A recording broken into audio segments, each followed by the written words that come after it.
Sapo que chama chuva e que diz que foi, não foi. A mulher que pega foice tem o traje de viúva. Raposa que come uva tem o dente degotado. Homem que faz machado já pode chamar ferreiro. Nego do beiço coveiro tem o pé aparentado. Rádio Web EO. Aqui se faz, aqui se paga. Bom dia. Ou boa tarde, ou boa noite, porque estamos no planeta a qualquer hora, a qualquer momento. Lá em Dubai tem alguém assistindo. Na Hungria, espero que sim também. Maria Augusta Nunes Medeiros. Hoje é um dia tri especial, Luciana. É um dia tri especial. Por causa da Maria Augusta aqui, estreando na EO. Mas para ratificar a tradição, hoje é sexta-feira 13. Não é um dia de azar. Não é um dia de azar. Para EO não é dia de azar. Acho que é um dia de só. Estreia da Maria Augusta. Tem uma série de coisas que enganam. Por exemplo, todo mundo diz que zebra é coisa ruim. Não é coisa ruim. As pessoas pegaram e fizeram uma leitura equivocada aquela da loteria esportiva que existia antigamente. Zebra significa boa sorte, porque era quando o Olaria ganhava do Flamengo, todo mundo apostou no Flamengo. Deu zebra! Então, zebra... Sorte para o Olaria. Por quem apostou no Olaria, ganhava sozinho 200 milhas, entendeu? É a mesma coisa, sexta-feira 13. A presença da Maria Augusta aqui. É só uma questão de para onde que a gente olha. A Márcia Cristófoli, que apresenta o marketing ou propaganda, penúltimo programa, disse: aconteceu contigo, tu estava agora com uma visão só do copo cheio. Tu estava só com coisas elogiosas aqui para GM, para não sei quem, para Globo. Não vai criticar ninguém, eu digo hoje não.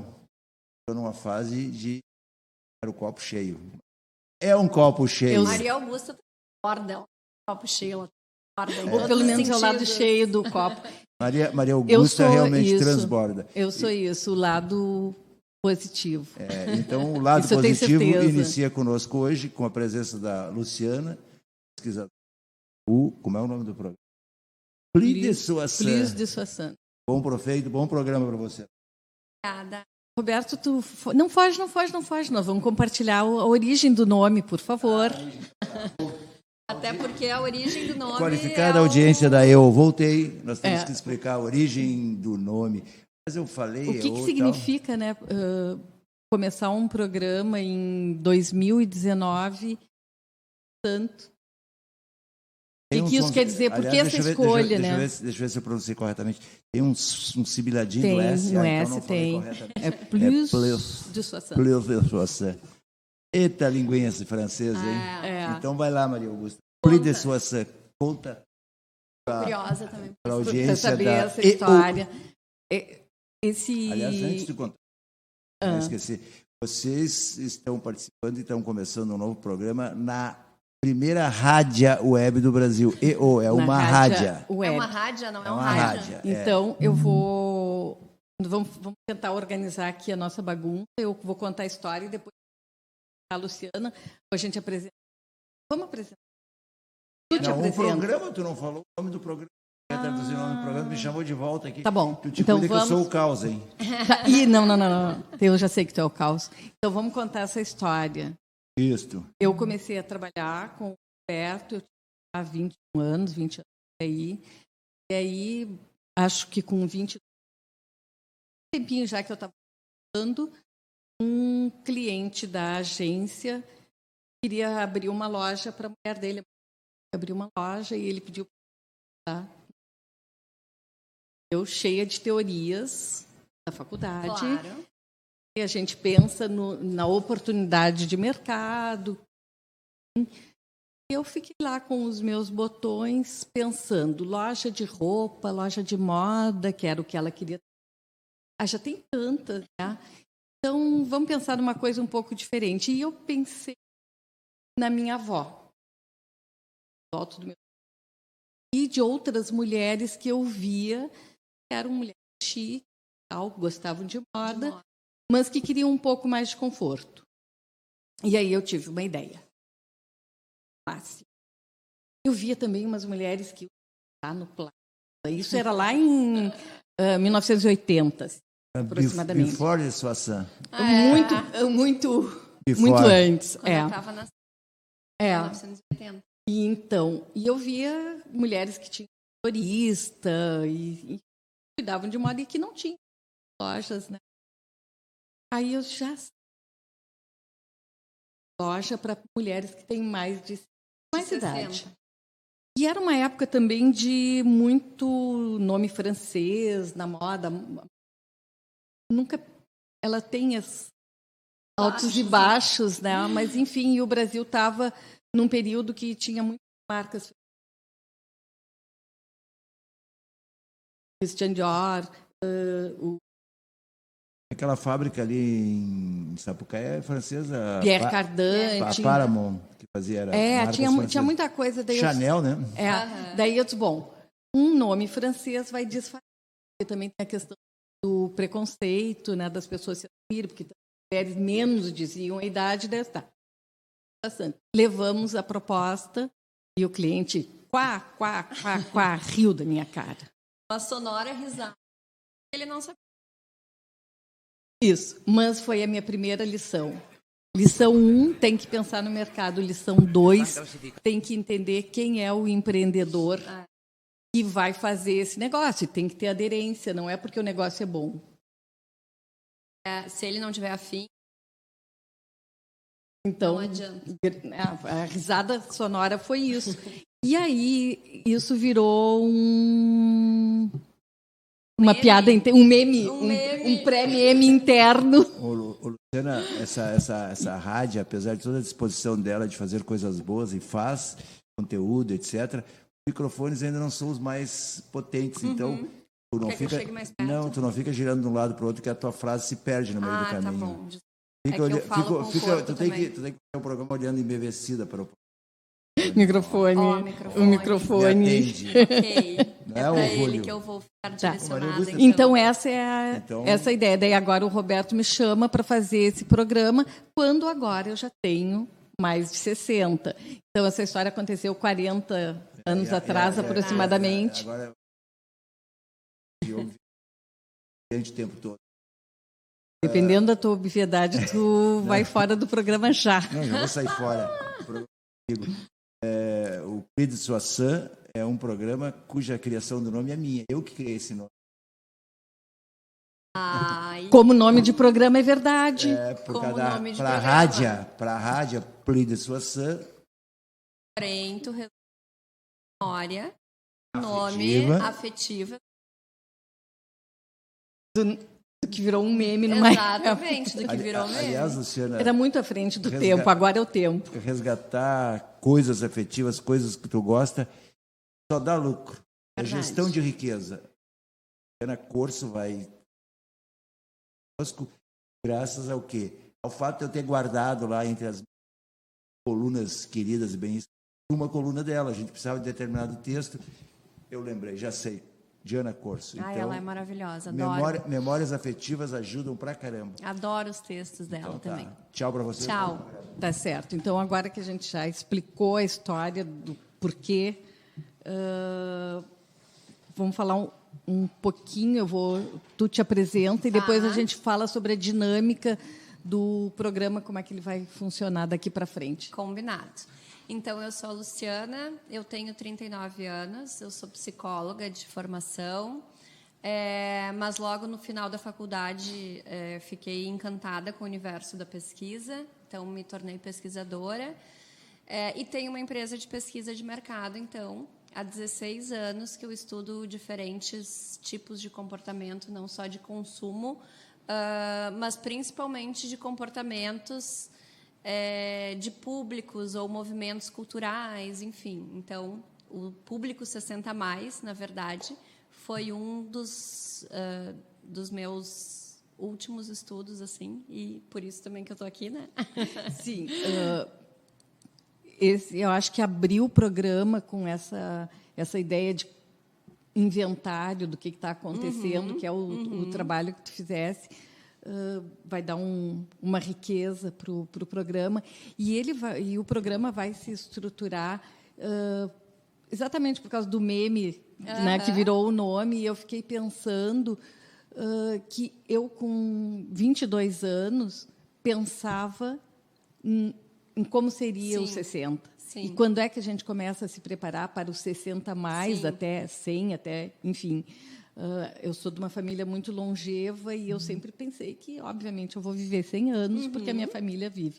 De vez em quando, né, a minha mãe foi com 80, então ela quebrou a expectativa. Estava na 81, margem de erro. ela estava na margem de erro bem estendida. Uma margem de erro meio compridinha. Meio mesmo. compridinha, né? Mas, enfim, mas a gente se pensa nisso ou não pensa em absolutamente nada sobre isso que vai acontecer lá no futuro. Então, o programa vai ter exatamente isso. Uma pessoa que está longe dos 60, como tu, no teu caso tem isso, mas tem a pesquisa, Claro. né? Uma pessoa que já passou dos 60, que está nos 60, e que a gente pensar sobre esse assunto, mas não só de uma ótica de meu lugar de fala porque eu tenho 60. Não, é como é que as pessoas também enxergam essas perspectivas. Essa perspectiva dos 60, né? Acho que a primeira coisa que me ocorre é que há um tempo atrás sequer pensava-se sobre isso, né? Não só porque a nossa expectativa de vida era menor, mas porque a gente também tem ainda, né? Acho que ainda tem um caminho longo, uma evitação em relação ao envelhecimento, porque geralmente a gente só pensa na metade vazia do copo, né? Quando a gente pensa em envelhecimento. A gente pensa nas dificuldades, nas debilidades, a gente pensa em declínios. Ocorre que a gente hoje tem uma expectativa de vida maior, e eu acho que o grande grito de dependência e o mérito da gente estar falando sobre pessoas com mais de 60 anos e o quanto elas também estão empoderadas, digamos assim, vai ser muito libertador para as próximas. Então, para mim, por exemplo, e eu agradeço muito essas mulheres poderosas de 60 anos, porque elas estão trilhando esse caminho. E acho que outro grande presente que a reflexão sobre isso traz é justamente a gente se preparar melhor para o envelhecimento, né? Porque a gente percebe, e a gente viu isso muito no estudo, que as pessoas elas não se preparam para envelhecer, elas simplesmente envelhecem, né? A pesquisa foi com pessoas de mais de 60, então elas não se prepararam, pensando a perspectiva exatamente. delas, né? Então, até só para explicar um pouquinho do contexto da pesquisa. Né? Em 2017, comecei, enfim, estudando comportamento e consumo, comecei a sentir que existia um certo olhar para esse consumidor de mais de 60 anos e que, considerando a longevidade, considerando a redução dos nascimentos, né, das mulheres, enfim, que querem ter filhos, olhava-se sobre esse viés do consumidor 60+. Apesar de eu trabalhar com comportamento e pesquisa, me incomodava o fato de olhar para essa pessoa, porque antes de ele ser um consumidor, né, estamos falando de pessoas, só sob essa perspectiva de potencial de consumo. Eu acho perverso tu olhar para isso só como um cifrão, sabe? Só como um mercado. Quem sabe a gente dá um passo, né, atrás e olha como essas pessoas estão se sentindo, como elas estão envelhecendo e principalmente como elas estão sendo representadas. E logo que a gente começou o trabalho, a gente já entendeu, e por isso do título, um estudo sobre invisibilidade social, né? Porque a gente viu o quanto as pessoas... a grande dor do envelhecimento é tornar-se invisível, né? E isso mexeu muito comigo, assim, porque, poxa, não tem uma questão associada de perda de valor, sabe?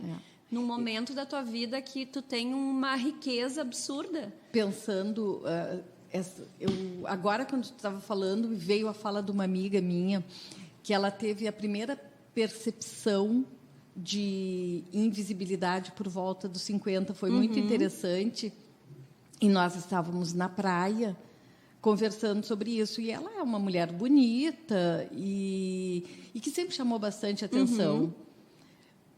E ela disse assim, nós estávamos caminhando lá no Rosa e tal, é uma amiga que vai muito para lá comigo, e ela disse assim, sabe, Augusto, eu acho que eu estou ficando invisível. Porque ela fez a leitura de como ela... O que ela causava, Claro. caminhando na beira do Rosa. Sim, que impacto ela tinha sobre o olhar 20 do outro. anos atrás, enfim, né, lá nessa história. E agora? Quer dizer, é um primeiro momento de invisibilidade, que é como é que tu te percebe. Exato. E ali ela estava falando especificamente na questão paquera. Sim, sim, Né? sim. Era isso, assim, eu passei, não causa mais nada. Nada, nem e aí também acho que é importante ressaltar assim na nossa pesquisa o quanto a gente viu que essa invisibilidade ela é muito mais severa com a mulher, né? Porque um ativo importante que a gente tem que ressignificar, óbvio, é essa coisa da vaidade, né? E toda a indústria diz que tu tem que usar coisas anti-idade. Então, de uma forma ou de outra, parece que a gente está bloqueando. A gente tem que represar, a gente não pode mostrar, a gente tem que parecer mais jovem como um ativo, né?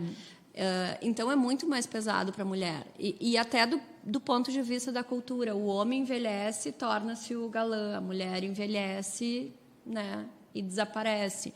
O homem ganhou o Viagra, a mulher ganhou o quê? A menopausa, sabe? Então parece que se acentua essa diferença. Isso me deixou bem impactada, assim, também.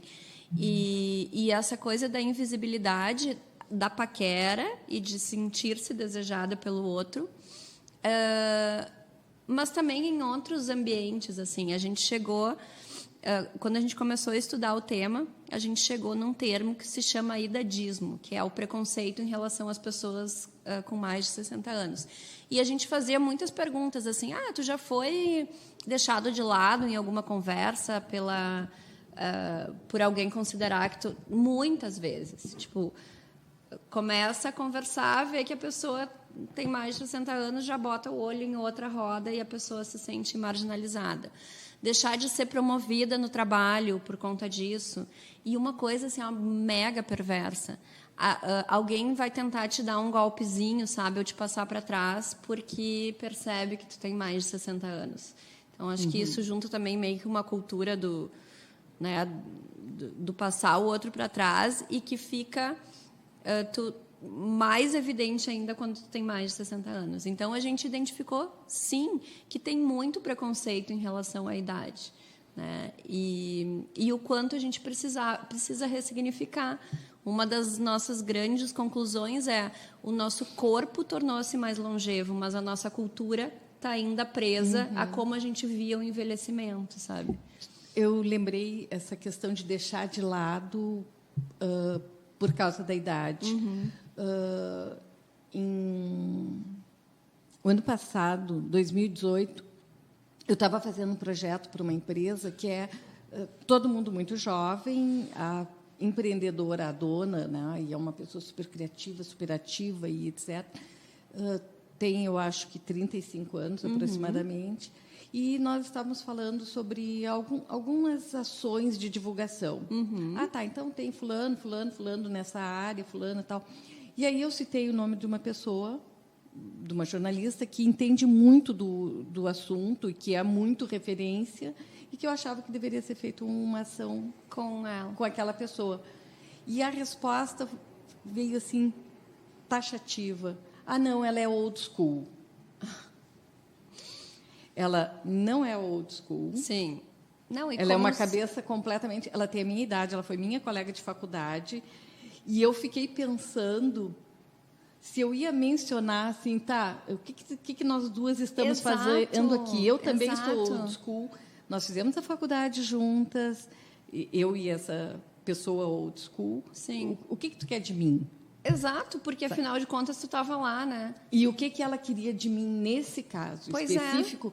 Ela queria a minha experiência, porque ela é jovem, criativa, super empreendedora. A empresa dela estava crescendo, mas estava com os processos atrapalhados. Sim. Que acontece em geral quando as empresas crescem muito rápido. E aí ela foi buscar um old school. Em função disso, talvez ela não me enxergasse tanto assim, porque eu vim referenciada. Sim. Talvez eu tenha chegado até ela mesmo meio sem idade, mas ela queria ali sim a experiência. E agora, aí para isso serve, né? A experiência serve. Agora, quando é para projetar a tua imagem, que era essa ideia, aí não, old school, então eu só vou pegar o pessoalzinho da minha galera. E acho que essa também é outra miopia, né? Até da própria publicidade, o quanto também tem essa coisa de querer mostrar pessoas mais jovens. Não, porque as pessoas precisam idealizar, elas precisam sonhar, elas precisam se projetar, então é porque elas querem ser mais jovens. Não. Assim, tu continua alimentando que tu não pode envelhecer, né? Que a tua referência tem que ser pessoas mais jovens. E isso é perverso porque tu não vai ficar mais jovem. Tu não vai ficar mais jovem. Não tem como. Não, exatamente. Tu pode ter a cabeça atualizada, informada, mexer na informática, tá nas redes sociais, fazer tudo, ler, ter ideias. Mas tu não vai voltar no tempo. Não, a tua pele não vai, né? As marcas não vão, tem mágica. Não vão. E aí a gente pode, né, pensando na estética, nessa perversão, muita gente se deforma, né? Se deforma. E aí eu tenho um fascínio pelas pessoas da Europa que envelhecem bonito. Eu também. Não, é que a gente enxerga a beleza do envelhecimento. Exatamente. Sabe? Eu conheço já, que também eu acho muito esquisito, muitas pessoas de 20 e poucos anos que já fazem um monte de procedimentos. Sabe? E preenche daqui, preenche dali, botam botox, enfim. Cara, a gente não aprende a valorizar que história que aquele traço tem, sabe? Eu também admiro muito a forma como a Europa enxerga o envelhecimento, porque não só enxerga valor, mas principalmente enxerga a beleza daquela etapa do ciclo de vida, né? E a gente tem isso completamente distorcido, como um julgamento taxativo. Tu chegou lá, é feio, então tu tem que remendar o teu rosto, né? Tu tem que fazer um procedimento para mudar a tua aparência, quando a beleza é justamente a aparência que tu tem pela idade que tu tem. Então, por isso que eu digo assim, que esse movimento, mesmo que ele ainda seja pequeno, assim, ele é libertador, e ele vai libertar a mim e certamente vai libertar as minhas filhas, né?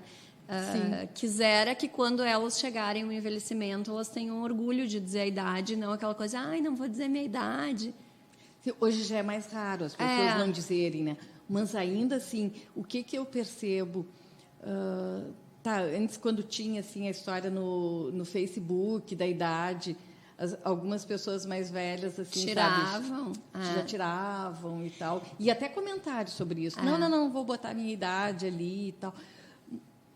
A idade da gente é a história da gente, né? Mas sabe que eu também achei curioso? Na semana passada eu estava em São Paulo fazendo um trabalho com essa faixa etária, entre 60 e 75 anos. E aí a gente estava fazendo umas ideias, assim, de quem poderia representar aquela marca, se aquela marca fosse uma pessoa e tal. E uma das pessoas trouxe assim, eu acho que é a Glória Maria, porque ela é uma mulher que todo mundo sabe que ela deve ter mais de 60 anos e tal, né? Enfim, ela é uma mulher bonita e tal. Aí uma pessoa disse assim, eu não acho legal, porque eu acho que uma mulher que não assume a idade que tem, ela não deve estar envelhecendo bem. Eu não quero me ver nela. Achei que bom. Tão rico, sabe? Exatamente. De uma riqueza, porque é justamente isso. Ela deve ter mais, ela é bonita, ela se cuida, mas qual é o problema de dizer quantos anos se passaram para aquela beleza ser construída, sabe? Sim, porque não é não se cuidar, não é não passar um creme para ter a pele mais viçosa, cuidar do cabelo, maquiagem, enfim, todas essas coisas. É não se transfigurar. Exato. Porque agora eu estou pensando numa coisa de cuidados e sinais do envelhecimento. Quando eu era criança, eu achava o máximo que a minha avó tinha umas manchinhas assim. Sim, umas pintinhas na mão. Que a minha não tinha. E eu ficava comparando assim, coisas. Eu estava lá, sei lá, com 7 anos, 8 anos, 10, não sei. vendo essas coisas. Eu achava muito legal. Há alguns anos atrás, a revista Cláudia fez uma entrevista sobre percepção de envelhecimento. Eu estava longe dos 60 e eles me entrevistaram. Eu fiz, sei lá, que comentários que eu fiz, e o que eles colocaram foi isso. Das manchinhas. Das manchinhas da pele. E eu fiquei com manchas, mas eu cuido para não ficar em excesso. Sim. Eu não tenho a neura de querer ter a mão limpinha, Sim, como eu tinha com 30, 40, sei lá, sem manchas, mas eu cuido da pele. Não, a minha avó não tinha, ela passava uns cremes que eram branqueadores, mas, enfim. Então, eu acho que tem um equilíbrio também acho. entre cuidar daquela mancha para ver se ela não vai virar também uma doença, e etc. Que Mas cuidado não ser... é sinal de estima, né? Mas não é a transfiguração, daí é outra camada, sabe? É tu negar aquele momento. Eu lembro de um médico que tinha lá em São Francisco, que é a minha cidade. Eu lembro muito desta conversa. O meu pai era muito vaidoso, mas ele era um vaidoso assim disfarçado. Ele jamais admitiria, mas ele era um homem bonito, vaidoso, mas homem não podia ser, né? Sim. Tudo isso. Esse ano meu pai faria 100 anos. Então, e ele viveu até os 96, quase 97. Ele conseguiu ver essas mudanças, né, do que o homem pode. E não pode, mas ele não admitiria isso. Ele não superou, né? Admitir a vaidade. E eu lembro desse médico dizer para ele: mas a vaidade é o verniz do corpo. E era exatamente isso, a vaidade é o verniz do corpo. Eu devia ter uns 10 anos quando eu ouvi isso, 12 no máximo, e ficou tão registrado, porque isso tem a ver com a conservação e tem a ver com o que eu sempre pensei, que é um pouco que a gente vai acabar tratando nesse programa, que é como é que tu te prepara. Sim. Então, se a gente passa o verniz na madeira para se conservar, que coisas que a gente faz para se conservar e ter esse envelhecimento com redução de dano. Exatamente. E daí até fiquei pensando fiquei viajando um pouco nesse limite que a gente está falando entre o que é o saudável e a tua autopreservação, o teu cuidado consigo, que seria o verniz, e essa transfiguração, porque eu imagino que quanto mais tu te transfigura, mais tu resiste à idade, mais tu deseja negá-la, né? Porque tu quer ter uma outra aparência. No entanto, maior deve ser teu sofrimento, sabe? Então, eu fico sempre pensando nisso, o quão intenso deve ser o sofrimento de uma pessoa que se submete a tudo isso, né? Porque não está feliz e não está satisfeita na pele que habita. Enfim, mas devaneando aqui um pouco. Não, mas é isso, eu acho que esse é um pensamento assim importante, não estar feliz na pele que habita. Na pele que habita, e né? aí a gente pode pensar, não é o nosso tema, mas a gente pode pensar de uma maneira geral, assim como tem hoje, que se fala tanto, né, sobre transgênero, sobre não estou feliz no corpo que habito, na pele que habito e tal, mas reduzindo aqui para o nosso feminino em mais de 60, realmente é causa de sofrimento. Causa de sofrimento. E aí tem, enfim, vários outros sofrimentos associados, relacionados a isolamento social, depressão, enfim. E aí também uma outra grande barreira, né, que se a gente não tivesse preconceito, por exemplo, tu estudar quando tu tem mais de 60 anos, ou fazer uma graduação ou alguma coisa, tem muita gente que se sente proibida. E a gente viu muito isso na pesquisa pelo temor que tem em relação ao julgamento do outro, ao isolamento, enfim. Então, é uma série de coisas que a gente precisa desencaixotar, né, e colocá-las na mesa para que isso se ressignifique, porque tem muito sofrimento represado, né? Mas pensando também na tua pergunta, né, do como a gente vem se preparando para o envelhecimento, a gente viu assim que a grande maioria das pessoas elas não se preparam, então, para isso, né? O estado atual é consequência do que viveram, mas não um envelhecimento planejado. Tem alguns recursos mais da saúde, e a gente também vê uma diferença entre homem e mulher, assim, a mulher muito mais preocupada, né, em preservar algumas coisas de saúde, então exames, ida ao médico, enfim, do que os homens. E daí é um pouco desse aspecto da alimentação, enfim, né? Mas atividade física, sono, todos esses outros elementos, assim, às vezes nem sempre estão presentes como poderiam estar, né? E que a gente sabe também que colabora para uma envelhecência mais saudável. E isso tem a ver com acho que com a cobrança de cada momento que tu está vivendo, que tem que ser muito ativo, muito faz isso, faz aquilo, não pensa ali na frente. Eu, de uma maneira geral, eu acho que eu sempre tive esse olho. Minha família é longeva, eu quero chegar lá também. E é engraçado, porque o que me estimula a querer viver muito é exatamente a renovação. Sim. É ver a transformação. Nós somos muito o resultado do que a gente viu, claro, viveu, ouviu e etc. E a minha família, além de longeva, ela é ligada à área rural, então as facilidades urbanas chegam um pouco depois. E o meu avô, o pai do meu pai, ele costumava dizer: vocês reclamam agora, mas vocês têm carro, vocês têm geladeira, vocês têm... A gente não tinha nada. Então, assim, tempo bom é agora. Os longevos da minha família, eles nunca foram saudosistas, porque eles foram enxergando como isso foi melhorando. E valor na transformação. E o valor da também, transformação. Né? Então, essa referência. E para mim é assim... olha só, o meu avô não tinha geladeira, agora tem geladeira, tem isso, tem aquilo. O que será que vai ter quando eu tiver 100 anos? Exato. Como é que vai ser a vida? Então, para mim, essa curiosidade é o que eu não quero perder, claro. Como é que vai ser essa transformação. Eu quero ver as novidades. E aí, acho que é o lado mais positivo de ver o copo cheio, aquele. E que aí eu acho que tu toca num ponto bem importante, assim, porque a gente estabeleceu alguns perfis de como cada pessoa se encara em relação ao próprio envelhecimento. E a gente via que os mais resistentes, com aquela frase, no meu tempo era melhor, no meu tempo não sei o quê, são os que mais sofrem, ou os que mais têm propensão de sofrer, porque eles ficam estagnados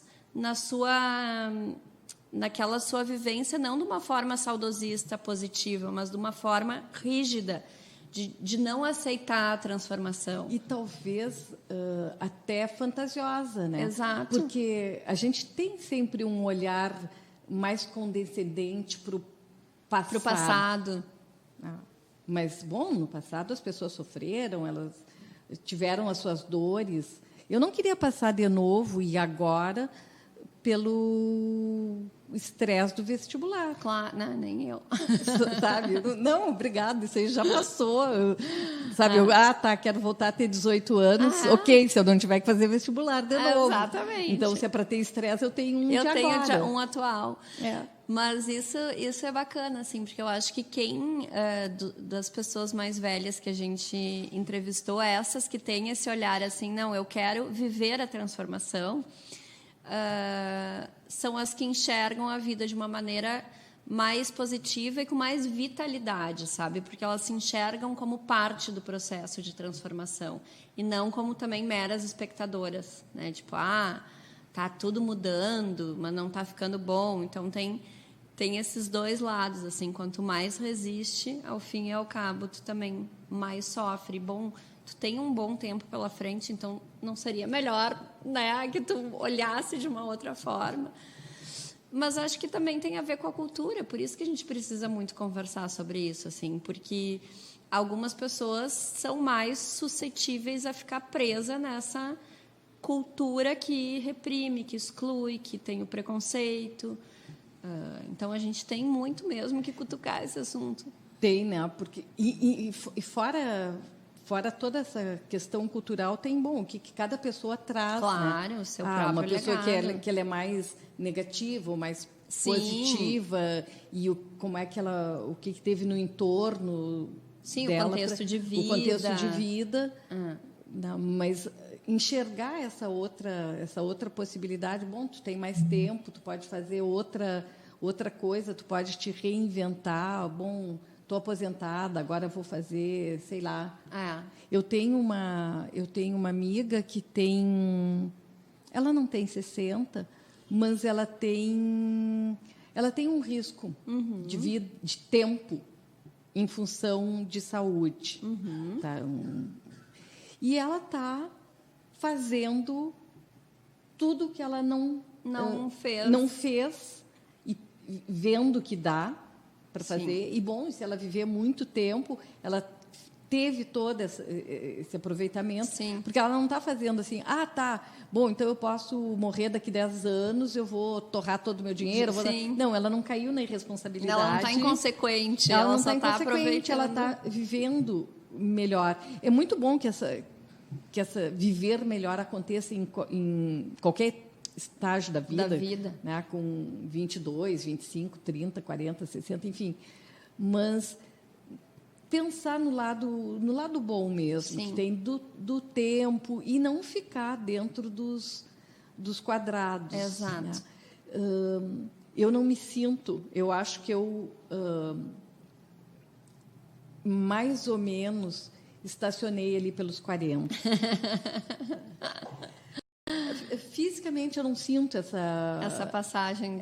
Passagem no que diz respeito à capacidade de me exercitar, de andar, de fazer coisas. De eu autonomia. Não tenho, exatamente, eu não me permiti no sentido de o tempo está passando. Porque tu sempre passou o verniz. O verniz cuidou da saúde. Está cuidado, assim, né? E eu já tive problemas de saúde sérios, mas eles não vão atrapalhar meu plano de 100 anos. Claro. O que eu posso fazer? Então, eu não tenho muito a fadiga dos 60, mas principalmente na cabeça, na curiosidade, assim. Às vezes eu me olho no espelho, temos marcas aqui e tal, mas eu quero olhar dentro dos meus olhos e enxergar que tem a curiosidade, que tem a vivacidade, que tem o brilho no olho. Eu tenho uma amiga que eu acho que ela tem 68, por aí. Ela é pequenininha, tem um olho azul e ela tem o rosto muito marcado. Mas quando ela sorri e ela está contando uma coisa, tu olha e diz assim, eu não a conheci com 18, 20, 25, mas tu olha e tu enxerga esse brilho, essa vivacidade. E tem essa transformação que eu penso que a transformação do olhar, ela é mais poderosa do que uma plástica. Sabe? Porque o brilho do olho é atemporal, né? Exatamente. Ela é muito mais significativa na interlocução. Exatamente. A gente esquece. É a mesma coisa. Tu pega uma pessoa que no padrão estético não é bonita e tem 28 anos, e se ela for uma pessoa agradável, lá pelas tantas, a estética vigente do feio, bonito, etc., tu já abstrai. Aí tu passa... E com a idade, eu acho que é a mesma coisa. Mas tem um caminho assim, bem longo para ser percorrido. E agora eu estou em dúvida, assim, quanto tempo nós estamos... 40? Então, temos mais uns 10 minutinhos, mais ou menos. Falamos, eu me dei conta, assim, eu não marquei, não tenho essa... Vou botar aqui o telefone mais na minha frente para ter uma noção. Uma noção, senão tu me avisa. Estamos perdendo a noção do tempo. E perder a noção do tempo e passar dos 60 E aí acho que é legal essa coisa do perder a noção do tempo, né? Porque se a gente for pensar do ponto de vista psíquico, as lembranças são atemporais, né? Não importa se a gente viveu uma determinada situação há 20 anos atrás, se ela volta com a mesma intensidade que a gente viveu há 20 anos atrás. Então, o nosso psiquismo é atemporal. Que pena que o nosso corpo não é, né? Ou também não é visto dessa forma. Porque se eu tenho uma lembrança e ela me traz um brilho no olho, esse brilho no olho, sim, pode ser o mesmo de 20 anos atrás. Então, por que a gente tem que ficar tão preso a essa métrica, né, que parece que o nosso corpo se torna, ou essa métrica cronológica da idade, né? Então, menos esse olhar de métrica e mais esse olhar qualitativo. Brilha o olho, tem vivacidade, tem interesse em se relacionar, né? Eu acho que essa, sim, é uma boa métrica para a gente medir o quanto a pessoa está a seu tempo, né? Sim, é a curiosidade mesmo, né? Eu acho que a curiosidade é o querer viver, saber, e, bom, aí as pessoas às vezes vão atrás de qual é a receita, mas quando a gente pensa, se a gente agora está me ocorrendo assim a literatura, literatura de revista, de reportagens, assim, qual é a tua receita para o envelhecimento? Às vezes a gente vê, né, o Globo Repórter na sexta-feira, naquela ilha de não sei aonde que as pessoas vivem até não sei quantos anos, qual é a receita daquelas, né? Existem indicadores Sim. científicos, né, a respeito desses cuidados, mas na maioria das vezes, quando a gente olha essa ilhazinha, aquele país, aquela cidadezinha, Veranópolis, aqui pertinho da gente. exatamente, aquela cidadezinha ali, a gente encontra o que une, né? Qual é o fio condutor? Quase sempre está ligado à tranquilidade, né? Uma certa serenidade. As pessoas terem a sua rotina, fazerem as suas coisas e buscar esse equilíbrio, ter uma felicidade que parece ser uma felicidade de sou feliz com o que eu tenho. Sim, neste momento. Agora tu falou isso das pessoas, dessa serenidade, assim, fiquei pensando, né? Quando tu é jovem, o teu grau de ansiedade, tu é acelerada, tu quer fazer tudo para ontem, não sei. Quando tu tá lá, aí tu quer voltar.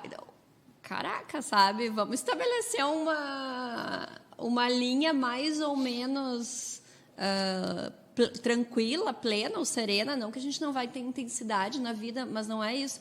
Quando a gente é nova, a gente quer acelerar as coisas por causa da pressa. Quando a gente está mais velha, a gente quer voltar atrás. Não está fechando essa conta, né?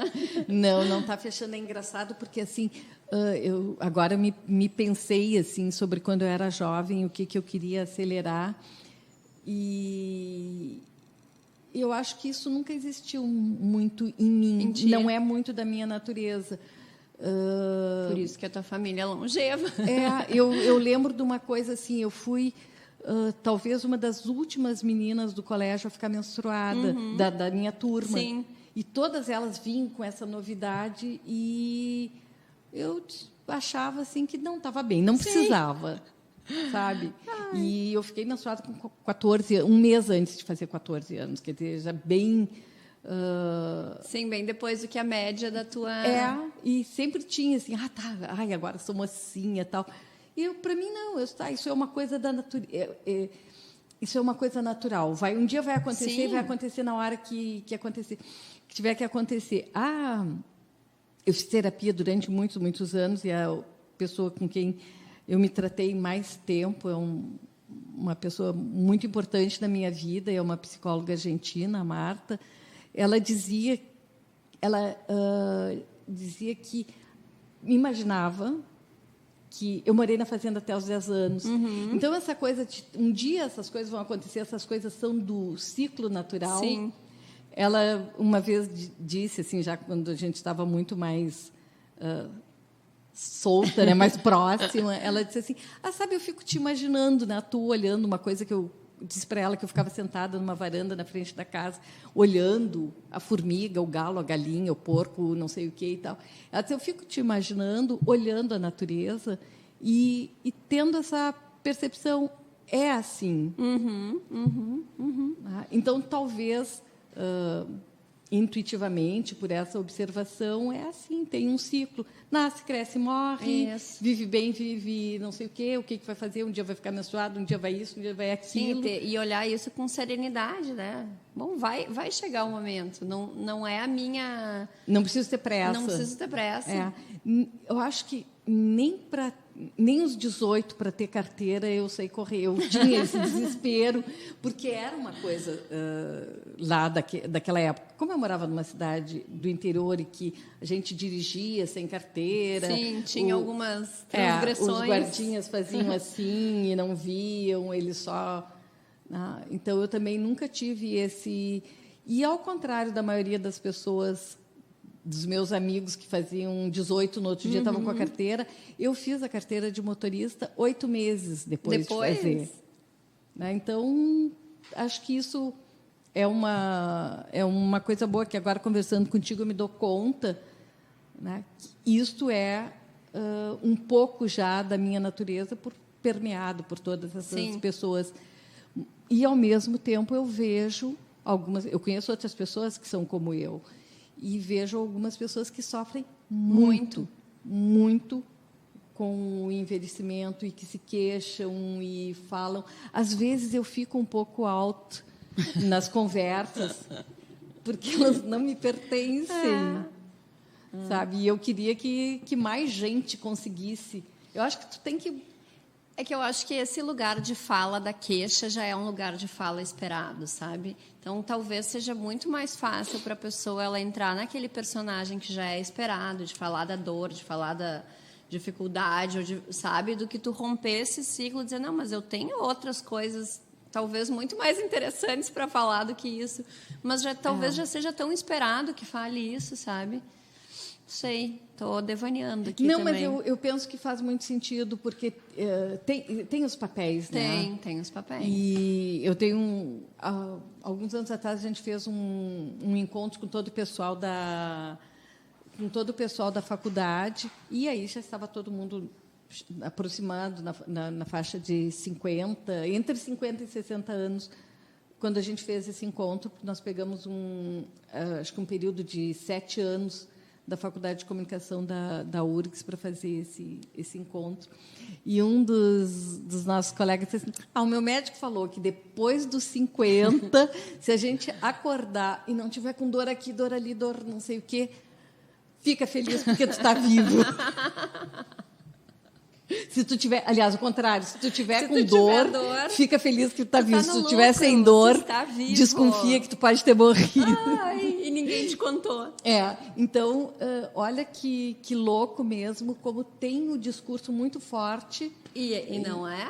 Diria esse ser teu espaço. Bom, agora está na hora de eu falar sobre a dor, né? Isso. Então, a gente está finalizando aqui. Vamos ver se esse programa fala eventualmente da dor, mas de preferência de toda a vantagem que é ter 60 mais, ser plide soixante, e que as pessoas que estão longe consigam se ver e fazer alguma coisa para chegar lá. Acho que legal. Sim, e acho que todo mundo tem uma tarefa, assim, que é poder repensar as pequenas ações do dia a dia que reforçam ou não esse preconceito, sabe? Então, a próxima vez que tu pensar em não vou não quero ser atendida por aquela pessoa porque ela parece mais velha, dá uma pensada o quanto isso impacta em toda essa teia que a gente tá, sabe?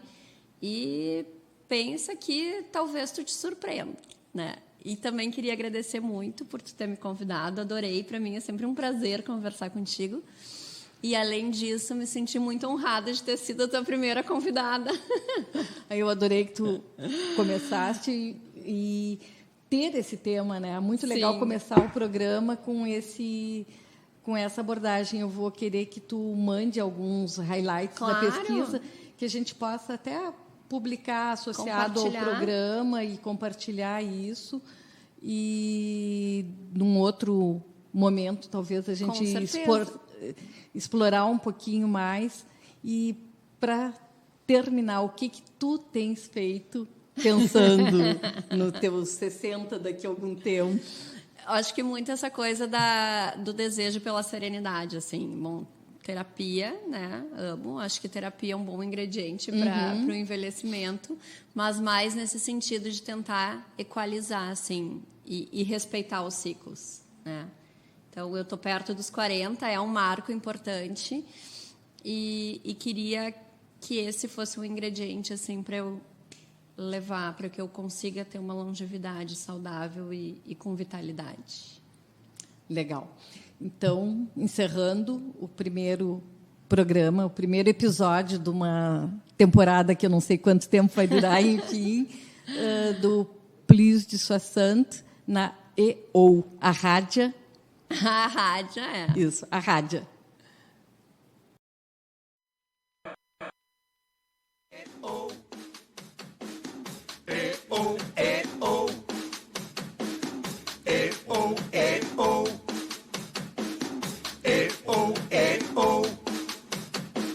Sapo que chama chuva e que diz que foi, não foi. A mulher que pega foice tem o traje de viúva. Raposa que come uva tem o dente degotado. Homem que faz machado já pode chamar ferreiro. Nego do beiço coveiro tem o pé aparentado. Rádio Web EO.